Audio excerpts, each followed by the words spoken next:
नमस्कार, खबर तो समझिए देख रहे हैं आप और मैं हूं आपके साथ सोनाली सिंह। तो चलिए बुलेटिन की शुरुआत करते हैं। बिहार में कोरोना को लेकर बड़ा फैसला लिया गया है। राज्य में कम होते संक्रमण के मामलों के बीच सभी प्रतिबंध जो हैं वो हटा दिए गए हैं। 14 फरवरी से अगले आदेश तक सभी प्रतिबंध हटाए गए हैं। कोरोना संक्रमण की स्थिति की सीएम ने समीक्षा की और उसके बाद ये बड़ा फैसला सीएम की ओर से लिया गया है। 14 फरवरी से अगले आदेश तक कोरोना को लेकर सभी प्रतिबंध जो हैं वो हटा दिए गए हैं। सीएम नीतीश कुमार ने कोरोना संक्रमण की वर्तमान स्थिति की समीक्षा की। संक्रमण में लगातार आ रही कमी के बाद 14 फरवरी से सभी प्रतिबंध को हटाने के निर्देश जो हैं वो जारी किए गए हैं। यानी अब बिहार में सभी गतिविधियां सामान्य रूप से संचालित होंगी। 14 फरवरी से पूरी क्षमता के साथ स्कूल खुलेंगे। वहीं राज्य में 8वीं तक के सभी स्कूल कोचिंग पूरी क्षमता के साथ खोले जा सकेंगे। वहीं पार्क भी अब पहले की तरह ही सुबह और शाम खोले जा सकेंगे। इससे पहले दोपहर 2 बजे तक ही पार्क को खोलने की परमिशन दी गई थी। हालांकि डीएम स्थानीय परिस्थितियों को देखते हुए आवश्यकता अनुसार प्रतिबंध लगाने को लेकर अधिकृत हैं। वहीं मास्क के साथ सोशल डिस्टेंसिंग के पालन की भी यहां पर अपील की गई है। बिहार में कोरोना के मामले भले ही कम हो गए हों, लेकिन कोरोना अभी खत्म नहीं हुआ है। ऐसे में अभी भी बचाव को लेकर सावधानी बेहद जरूरी है।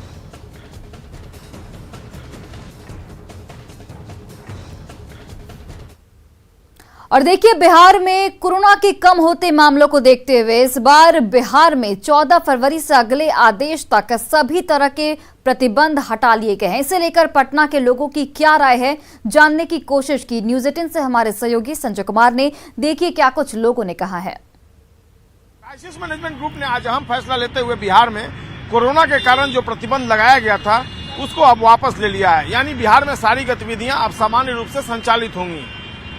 इसको लेकर पटना के युवा और दूसरे लोग क्या सोचते हैं, हम उनसे बात करते हैं। अब कोरोना का जो प्रतिबंध था वो वापस ले लिया गया है।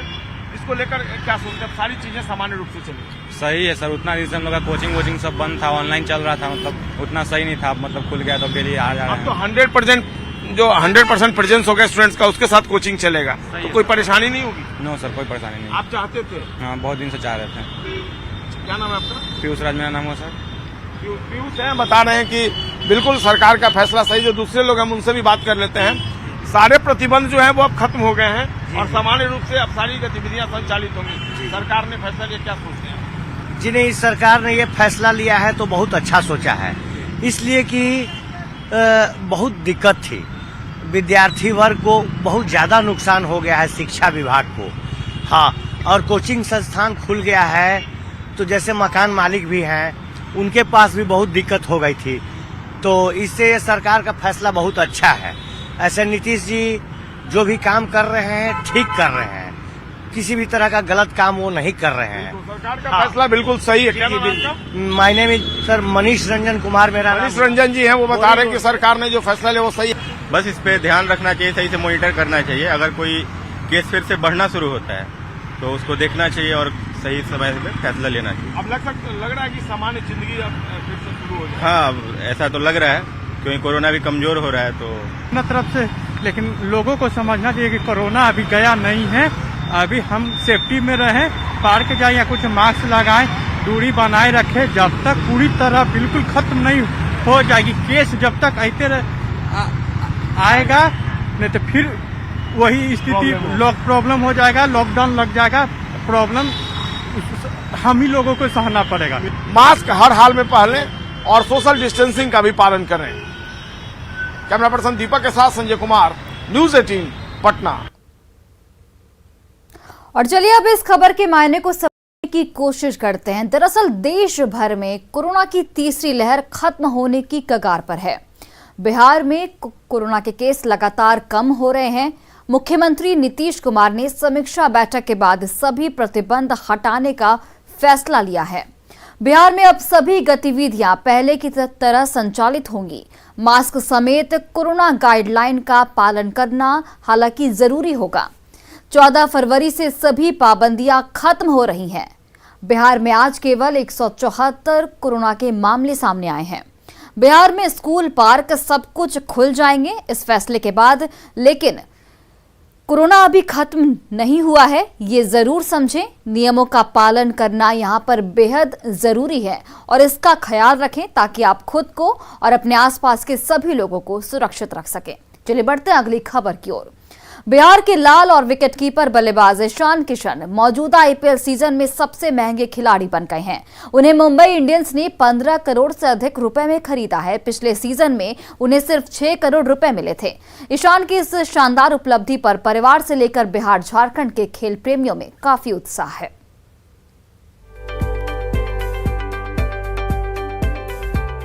आईपीएल के 15वें सीजन की नीलामी में बिहार के लाल ईशान किशन छा गए हैं। मुंबई इंडियंस ने इन पर रिकॉर्ड तोड़ बोली लगाई है। मुंबई इंडियंस ने ईशान किशन को 15 करोड़ 25 लाख रुपए में खरीदा है। इस तरह आईपीएल ऑक्शन के इतिहास में वे दूसरे सबसे महंगे भारतीय खिलाड़ी बन गए हैं। इससे पहले युवराज सिंह को 2015 की नीलामी में दिल्ली डेयरडेविल्स ने सबसे ज्यादा 16 करोड़ रुपए की बोली लगाकर खरीदा था। आईपीएल इतिहास में दूसरे सबसे महंगे भारतीय क्रिकेटर बने ईशान किशन। ईशान किशन को मुंबई इंडियंस ने 15.25 करोड़ रुपए में खरीदा। आईपीएल के सबसे महंगे भारतीय विकेटकीपर बन गए ईशान किशन। आईपीएल ऑक्शन में बिहार की ईशान की उपलब्धि से उनके माता पिता बेहद खुश हैं। न्यूज़ 18 के कैमरे पर अपने लाल की धमक छिपाए नहीं छिप रही। नहीं, बहुत अच्छा लग रहा है, बहुत खुशी हो रही है। और सबसे बड़ी बात इस चीज़ की खुशी है कि टीम ने इतना भरोसा किया कि वो लोग ऑल आउट गए और इतनी भारी रकम देकर के उन्होंने ईशान को रिटेन किया अपने पास। इस चीज़ की बहुत खुशी है। एक माँ के लिए मुझे नहीं लगता कि इससे बढ़कर और खुशी की बात होगी। नहीं, कुछ नहीं। बच्चा इतना ग्रो कर रहा है, इससे बड़ी खुशी और कुछ नहीं हो सकती। बहुत अच्छा लग रहा है, बहुत बहुत बहुत अच्छा लग रहा है। घरेलू क्रिकेट में झारखंड की ओर से खेलने वाले इस युवा क्रिकेटर की आईपीएल में शानदार बोली लगने पर रांची में भी ईशान के दोस्त बेहद उत्साहित हैं। यहां हरमू के एक क्रिकेट अकादमी से ईशान का विशेष जुड़ाव रहा है। जब भी वो रांची पहुंचते हैं, इस अकादमी में जरूर आते हैं। इससे ज्यादा खुशी की बात नहीं है। सुबह से हम लोग वेट कर रहे थे कब उसका नंबर आए ऑक्शन और टेबल पे, और जब बोली लग रही थी तो अंदर से जो एक अलग फीलिंग है उसको हम बयान नहीं कर सकते आपके सामने। और ढेर सारी बधाई हो मुंबई इंडियंस ने फिर से एक बार उन पर भरोसा दिखाया है। हाँ, वो जब भी हमारे बीच आते हैं तो अपना जो ऊंचा लेवल का एक्सपीरियंस होता है, जो एक प्लेयर को मोटिवेट करता है आगे के लिए, वो चीज़ हमें बताते हैं, हमें आगे के लिए प्रोत्साहित करते हैं। उनका बहुत सी ऐसी बात है जो खेल विभाग के लिए, खेल में आगे बढ़ने के लिए और आगे तरक्की जाने के लिए जो मेहनत है, जो डेडिकेशन है, वो अच्छे तरीके से समझाते हैं। ईशान किशन के बारे में भी जान लीजिए। बाएं हाथ के बल्लेबाज और विकेट कीपर हैं ईशान किशन। घरेलू क्रिकेट में झारखंड के लिए खेलते हैं। 2016 अंडर 19 क्रिकेट विश्व कप के कप्तान भी रहे हैं। श्रीलंका के खिलाफ वनडे मैच में डेब्यू किया था।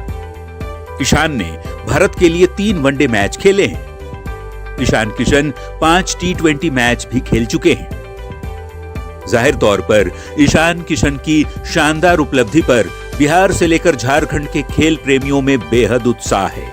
हम भी ईशान के उज्जवल भविष्य की कामना करते हैं। न्यूज़ 18 के लिए रांची से ओम प्रकाश और पटना से संजय कुमार के साथ ब्यूरो रिपोर्ट।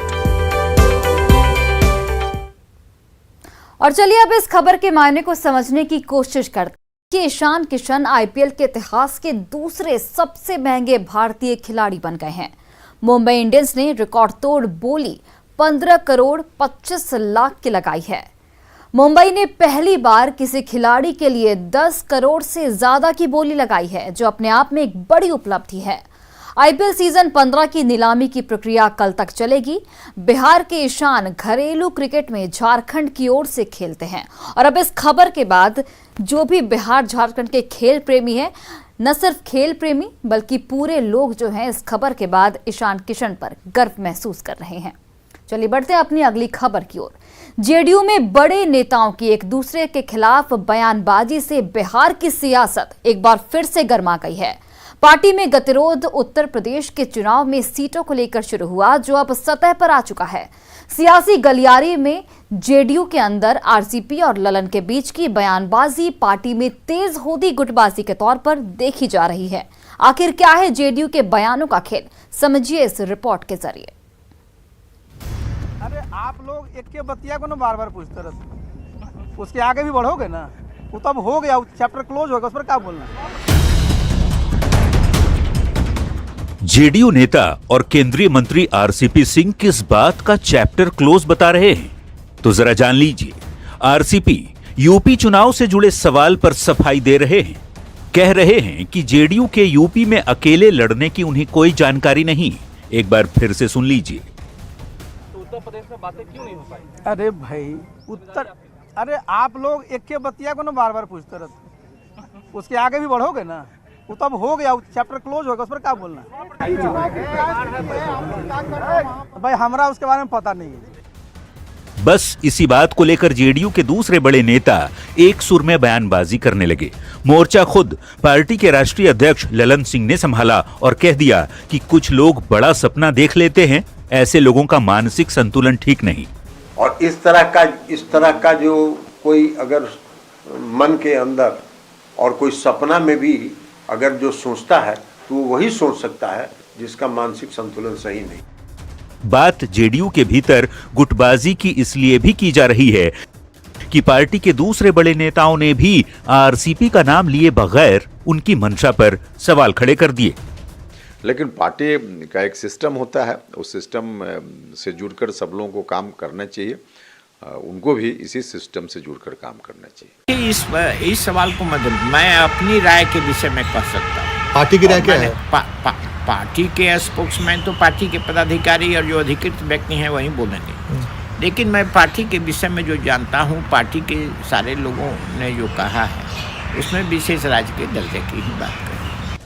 अब समझने वाली बात यह है कि ललन सिंह से पहले आरसीपी जेडीयू के राष्ट्रीय अध्यक्ष थे। अब आरसीपी सिंह बतौर सांसद केंद्र की मोदी सरकार में कैबिनेट मिनिस्टर हैं। बिहार में बीजेपी के सहयोग से सरकार चला रही जेडीयू उत्तर प्रदेश विधानसभा चुनाव में इस बार अकेले मैदान में है। केंद्रीय मंत्री होने के नाते आरसीपी सिंह यूपी चुनाव में प्रचार के लिए पार्टी की ओर से नहीं जा रहे। विशेष राज्य के दर्जे के मुद्दे पर भी आरसीपी सिंह का बयान पार्टी लाइन से अलग हटकर देखा जाता रहा है। शायद इसी वजह से जेडीयू के भीतर बयानों के तीर चल रहे हैं। न्यूज़ 18 के लिए पटना से आनंद अमृतराज के साथ ब्यूरो रिपोर्ट। और चलिए अब इस खबर के मामले को समझ लेते हैं। देखिए, ललन सिंह से पहले आरसीपी सिंह जेडीयू के अध्यक्ष थे। फिलहाल केंद्र सरकार में आरसीपी सिंह कैबिनेट मंत्री के पद पर तैनात हैं। यूपी चुनाव में जेडीयू अलग चुनाव लड़ रहा है, यानी कि यूपी चुनाव में बीजेपी और जेडीयू एक साथ नहीं है। जेडीयू के पक्ष में प्रचार आरसीपी सिंह नहीं कर रहे हैं।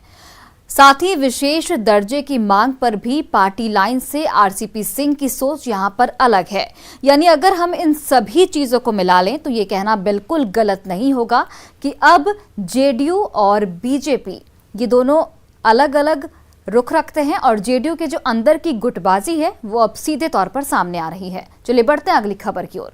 आज से आरजेडी के सदस्यता अभियान की शुरुआत हो गई है। आरजेडी अध्यक्ष लालू प्रसाद ने मछली भात खाकर सदस्यता अभियान की शुरुआत की।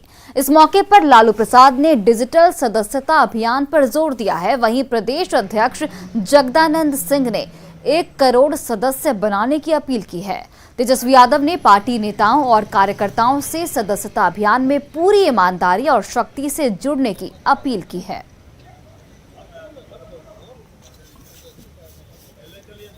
पूरा लगन मेहनत के साथ पार्टी का जो अभियान है 1 करोड़ लोगों को सदस्य बनाने का, उसमें आप लोग जाइए और सुपरविजन भी करिए। जो और लोग काम कर रहे हैं ले गए रहते और समय पर पहुँचवाइए और आगे चुनाव होगा उसमें फिर जो जितना काम करेगा, जो अच्छा काम करेगा वो और सामने जाएगा। अर्थात दायित्व आपका बढ़ता है। महाअभियान 1 करोड़ सदस्य बनाने का, 1 करोड़ सदस्य बनाने की जिम्मेवारी सबको अपने अपने हिसाब से लेनी पड़ेगी। यहाँ आम आदमी आप नहीं है, विशेष आदमी है। और हम लोगों को खुशी है कि अपने हाथों से हम सभी लोगों को सदस्य बनाने का इन्होंने काम किया, इसके लिए हम धन्यवाद देते हैं। और बाकायदा ज्यादा कुछ कहना नहीं है, सब लोग जानते हैं सदस्यता अभियान जब चलता है तो हम लोगों का काम क्या है, कर्तव्य क्या है, जिम्मेवारी क्या है, उसको ईमानदारी से बस हम कहेंगे ईमानदारी से इम्प्लीमेंट किया जाए, ईमानदारी से निभाया जाए। और चलिए अब इस खबर के मायने को समझने की कोशिश कर लेते हैं। देखिए, आरजेडी को अंदरूनी कलह से उबारने की कोशिश लालू प्रसाद यादव इस वक्त करते साफ तौर पर दिख रहे हैं। लगातार कार्यकर्ताओं में जोश भरने की यहां पर कोशिश भी लालू प्रसाद की ओर से की जा रही है। सदस्यता अभियान की शुरुआत कर कार्यकर्ताओं की हौसला अफजाई भी लालू प्रसाद यादव लगातार कर रहे हैं। पार्टी कैडर को संदेश देना है कि लालू ही सर्वे सर्वा हैं और इसीलिए कवायद भी लगातार की जा रही है। तेजस्वी यादव को अध्यक्ष पद के लिए आगे करने का संकेत भी लालू प्रसाद यादव दे चुके हैं। चलिए बढ़ते हैं अगली खबर की ओर। नक्सली टेरर फंडिंग मामले में राष्ट्रीय जांच एजेंसी यानी एनआईए ने आज देश भर के 26 ठिकानों पर छापेमारी की है। बिहार के भी 7 जगहों पर केंद्रीय एजेंसी की धमक से खलबली मच गई है। ऐसे लोगों से पूछताछ की जा रही है जिनके ताल्लुक नक्सलियों से हैं। इस रिपोर्ट को देखिए।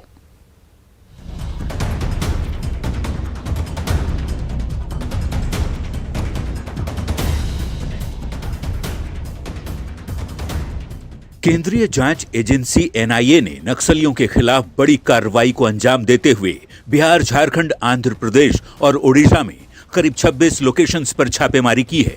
छापेमारी शनिवार सुबह से शुरू हुई। बिहार में शनिवार की सुबह नेशनल इन्वेस्टिगेटिंग एजेंसी यानी एनआईए ने कुख्यात नक्सली प्रद्युम्न शर्मा, सहदेव यादव, अनिल यादव, प्रमोद मिश्रा और उनके नजदीकी लोगों के ठिकानों पर अलग अलग जिलों में एक साथ छापेमारी की। इस छापेमारी को बेहद गोपनीय रखा गया था। एनआईए ने रेड डाली है, उनमें